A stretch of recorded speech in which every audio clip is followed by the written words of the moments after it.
जी, बिल्कुल सही कहा आपने, लेकिन जब हमने देखा कि इनकी जो यात्रा निकाली गई उसमें पूरे तरीके से भगवा दिखाया जा रहा था और म्यूज़िक पीछे ऐसे चलाए जा रहे थे जैसे कि युद्ध की तैयारी हो रही है। आखिर ये दिखाना क्या चाहते हैं? हमारा देश तो ऑलरेडी हिंदू राष्ट्र है, तो हिंदू राष्ट्र को ये दिखा-दिखा कर कि हम हिंदू की रक्षा कर रहे हैं, हम हिंदू समाज की रक्षा करने के लिए आए हैं। आखिर इन लोगों का हमें एजेंडा समझ आता नहीं है अभी तक, इस तरीके के जो महाराज हैं। लेकिन आपने ये सही कहा कि बीजेपी के कहीं न कहीं एजेंट दिखते हैं। इनका मेन उद्देश्य ही यही है, अपने आप को हाइलाइट करना, अपने आप को हाँ, एस्टेब्लिश करना। जी, जी, रोमा जी, मैं बताना चाहता हूँ आपको कि जब 1990 के दशक में जब लगातार जो है जागरूकता आ रही थी, उस समय कहीं न कहीं इन लोगों ने सोचा कि इसके लिए हम लोगों को कमंडल यात्रा निकालनी पड़ेगी। आज जिस तरह से हम देश में देख रहे हैं, देश में लगातार ओबीसी, एससी, एसटी समाज जागरूक हो रहा है और लगातार सामाजिक न्याय की बात हो रही है और सामाजिक न्याय के माध्यम से लगातार जो है आज जातिगत जनगणना की बात हो रही है। आज हम देख रहे हैं कि हमारे देश में गाय से लेकर के, कुत्तों से लेकर के, पशुओं से लेकर के और मतलब किसी भी जानवर की जो है जनगणना हो रही है कि कितना जानवर है। तो मैं ये चाहता हूँ कि कहीं न कहीं वो जब इंसान है हम, हमारी भी कहीं न कहीं जनगणना होना चाहिए कि कितना ओबीसी समाज के लोग हैं, कितना एससी समाज के लोग हैं, कितना एससी एसटी समाज के लोग हैं, कितना सवर्ण समाज के लोग हैं। कहीं न कहीं इसका आकलन हो जाना चाहिए और प्राइवेट से लेकर के शासकीय जो संस्थान है या राजनीति है, इस क्षेत्र में कहीं न कहीं ओबीसी के कितने लोग हैं, एससी एसटी के कितने लोग हैं, सामान्य वर्ग के कितने लोग हैं, तो इसका पता लग जाएगा। चूँकि सामाजिक न्याय उसी को कहते हैं, जब बाबा साहब अम्बेडकर साहब ने जब संविधान बनाया था, तो उन्होंने ये कहा था कि जब तक जो पिछड़ी जातियां हैं, जिन लोगों को जब हक और हिस्सेदारी नहीं मिल जाएगी, तब तक संविधान में लगातार आरक्षण उन जातियों को मिलता रहेगा। इसी प्रकार रोमा जी मैं आपको बताना चाहता हूँ कि लगातार हिंदू समाज के लोगों को जो है गुमराह करने के लिए, लगातार उनको जो है मिसगाइड करने के लिए, लगातार उन लोगों को उनकी ब्रेन को लगातार उनको हैंग करने के लिए इस तरह से लगातार हिंदू कर करके, हिंदू समाज कर करके उन लोगों को गुमराह किया जाता है, जिससे कि ये लोग कहीं न कहीं नौकरी ना माँगे। आज हम देखते हैं कि आप उत्तर प्रदेश देखो, मध्य प्रदेश देखो, कहीं भी देखो, आप उत्तर प्रदेश में देखते हैं तो कहीं न कहीं जब कांवड़ यात्रा हो जाती है तो उस पर जो मुख्यमंत्री योगी आदित्यनाथ हैं, वो फूल की वर्षा करते हैं और जब वही लोग नौकरी माँगने के लिए जाते हैं, तो उन पर लाठियाँ भाजने का काम किया जाता है। मैं देख रहा हूँ जहाँ-जहाँ पूरे देश में और जहाँ-जहाँ पर स्टेट में जो भारतीय जनता पार्टी की सरकार है, वहाँ रोजगार की बात नहीं होती है, हक और हिस्सेदारी की बात नहीं होती है, लगातार आरक्षण पर कुठारघात किया जाता है। इस तरह से कहीं न कहीं जो चूँकि जो है हिंदू समाज के लोगों को, ओबीसी, एससी, एसटी समाज के लोगों को लगातार गुमराह करने के लिए जो है ऐसे धीरेन्द्र शास्त्री जैसे लोग भारतीय जनता पार्टी के द्वारा इनडायरेक्टली लगाए जाते हैं, जिससे कि कहीं न कहीं जो मुद्दे हैं, जो किसानों के मुद्दे हैं, जो ओबीसी आरक्षण के मुद्दे हैं, जो एससी, एसटी लोगों की हक हिस्सेदारी के मुद्दे हैं, इस तरह के जो है मुद्दों से लोगों को भटकाना और महँगाई पर लोगों का दिमाग ना जाए, इस तरह के मुद्दों के लिए लगातार जो है धीरेन्द्र शास्त्री जी जैसे लोगों को लगाया जाता है, जिससे कि कहीं न कहीं लोगों का जो है दिमाग है उधर भटके। जी, रोमा जी। जी, प्रॉपर इस मुद्दे पर आपने अपनी जो राय रखी है वो बिल्कुल जायज़ है। अब मेरा अगला सवाल आपसे ये है जो इंदौर में जो समिट हुई थी, उसमें जो गौरव अहलावत हैं, उन्होंने जो समिट हुई थी उसमें पैसा भी इन्वेस्ट किया था।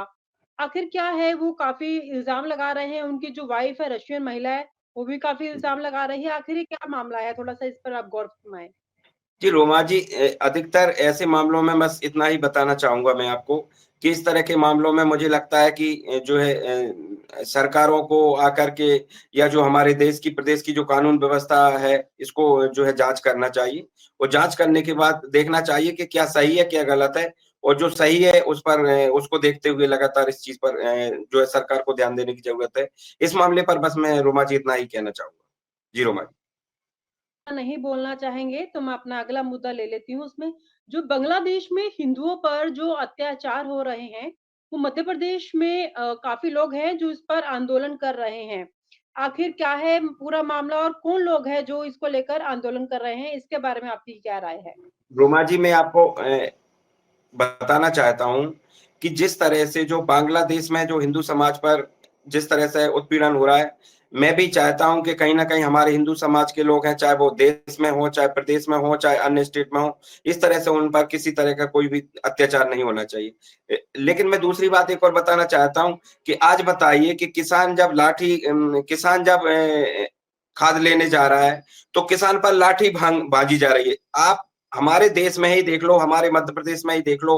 मैं तो ये बताऊँगा कि करेरा की बात करता हूँ, वो कुशवा समाज की जो सम्माननीय हमारी बहन थी, माताएँ थी, महिला थी, उस पर जो है पुलिस ने जो है केस दर्ज करके उसको जेल में बंद कर दिया, जबकि वो बेचारी महिला है, वो खाद लेने के लिए गई हुई थी, उस पर दर्ज कर दिया। ये हमारा भारत है, बताइए भारत में महिलाओं पर किस तरह का अत्याचार होता है। आप यहाँ पर भारत में बैठ कर के जो है बांग्लादेश के लिए तो आप हिंदू समाज के जितने भी संगठन हैं, लगातार धरना प्रदर्शन ज्ञापन करते हैं। लेकिन क्या मैं पूछना चाहता हूँ इन हिंदू समाज के संगठनों से, क्या करेरा में जिस महिला पर झूठी एफआईआर की है, जो खाद लेने गई थी, जिसका 7 महीने का बच्चा जो है रोता रहा, बिलखता रहा, उसको आपने जेल में डाल दिया, क्या उस पर भी कोई हिंदू समाज का संगठन आएगा और इस तरह से उस महिला के लिए कोई न्याय दिलाएगा?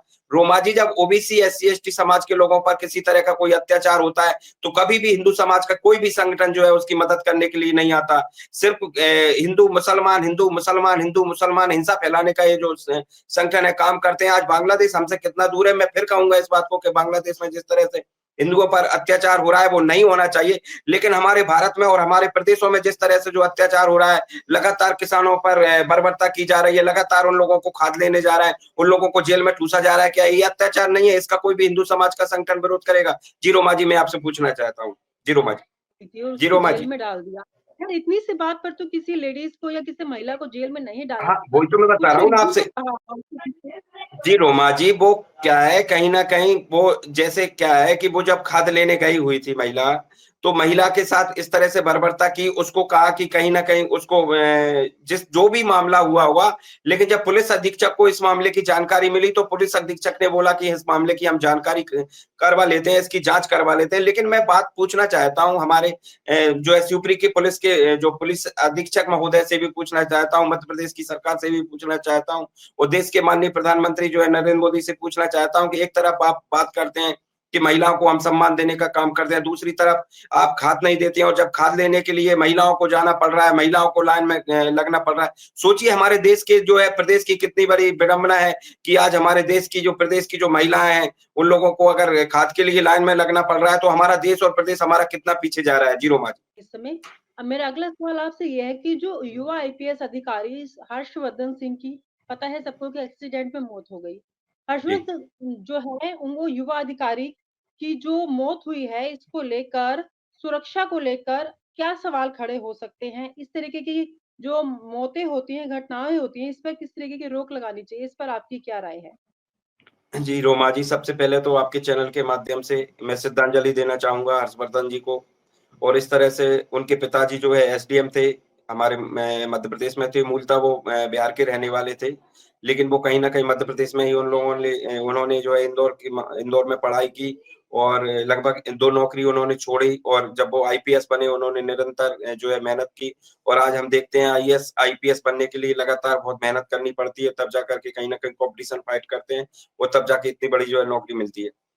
और जिस तरह से जो घटना हुई है, उसके लिए मैं शोक संवेदना व्यक्त करता हूँ और ईश्वर से प्रार्थना करता हूँ कि ईश्वर जो है मतलब कहीं न कहीं शांति प्रदान करें उनके घरवालों को और निरंतर घरवालों को इतनी शक्ति दे के मतलब वो इस शक्ति को जो है घटना हुई है उसको सहन कर सकें और मेरी हर्षवर्धन जी के लिए शोक संवेदना है और जिस तरह से जो घटना हुई है, ये गलत हुई है और कहीं न कहीं अगर किसी की लापरवाही हुई तो इसकी जाँच होना चाहिए। जी रोमा जी।